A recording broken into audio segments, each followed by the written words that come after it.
আসসালামু আলাইকুম, welcome to super English care. আজকে আমরা বেটার এর ব্যবহার শিখব। এই বেটার শব্দটা বিভিন্ন পার্ট অফ স্পিচ হিসেবে ব্যবহৃত হয়। আজকে আমরা এটাই দেখব। এই জায়গায় তোমরা চারটা বাক্য দেখতে পাচ্ছ।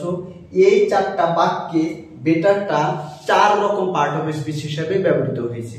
প্রথমটা যদি আমরা দেখি, I think yours is a better plan, অর্থাৎ এটা বলা হচ্ছে আমি মনে করি তোমারটা হচ্ছে কি ভালো পরিকল্পনা। এখানে বেটার কোন পার্ট অফ স্পিচ হিসেবে ব্যবহৃত হয়েছে এটা কিন্তু তোমরা বুঝতে পারতেছো।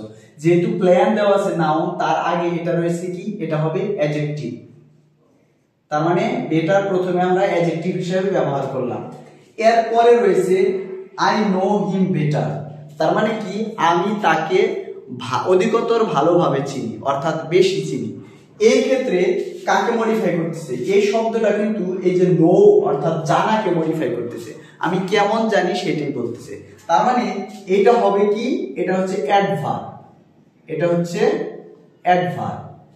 এরপরে রয়েছে ট্রাই টু ফলো ইওর বেটারস।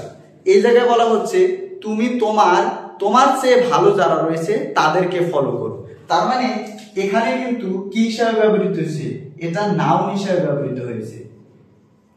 এরপরে সর্বশেষ যেটা রয়েছে, this is alright but try to better, বলা হচ্ছে এটা ঠিক আছে কিন্তু ভবিষ্যতে কি আরো ভালো করার চেষ্টা করো, এটা আরো ভালো করার চেষ্টা করো।